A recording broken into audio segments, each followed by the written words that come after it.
Rongée par la solitude et la tristesse, elle décida de repartir au village chez Baba.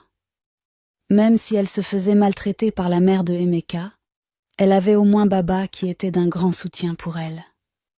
Tante Uzoma ne voulait pas qu'elle s'en aille et elle avait essayé de l'en dissuader, mais Ogechi avait déjà pris sa décision.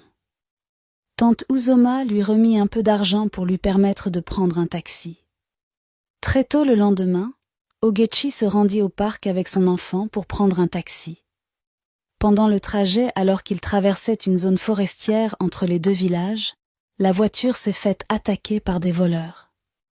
Le chauffeur manœuvra en urgence pour aller se retrouver en pleine forêt. Tous les passagers de la voiture sont sortis en courant pour sauver leur peau. Certaines personnes ont abandonné leurs effets.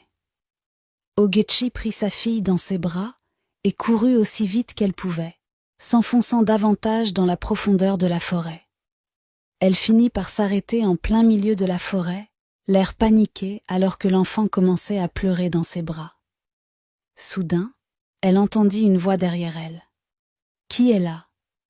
Elle était terrorisée et le visage en sueur. Elle s'agenouilla et commença à pleurer.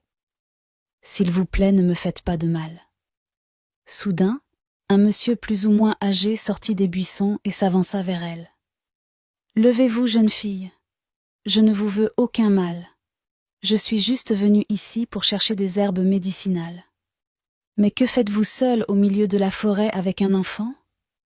Ogechi se releva et lui expliqua brièvement sa mésaventure. Le monsieur était désolé pour elle. « Je vis ici. Suivez-moi, je vous héberge chez moi pour la nuit. » Le monsieur prit l'enfant de ses mains et lui demanda de le suivre. Elle suivit le monsieur qui le conduisit vers une petite maison au milieu des bois. Le monsieur lui donna de la nourriture et un peu d'eau. Pendant qu'elle mangeait, elle entendit la conversation du monsieur et sa femme à l'intérieur de la hutte. « Qui est cette fille que tu as ramenée ? Tu as oublié que le festival des revenants a commencé hier et qu'il est interdit d'accueillir des étrangers ? Dis-lui de partir, je ne veux pas de problème. Mais qui saura qu'elle est étrangère si on ne dit rien à personne ? Tu as juste à garder ta bouche, lui répondit le monsieur. Je t'ai prévenu, mais si quelque chose m'arrive, je te tiendrai responsable, ajouta-t-elle avant de s'en aller en colère. Ogechi a entendu toute la conversation et elle prit peur. Elle voulait partir, mais elle ne savait pas où aller et elle ne connaissait aucun endroit dans cette forêt.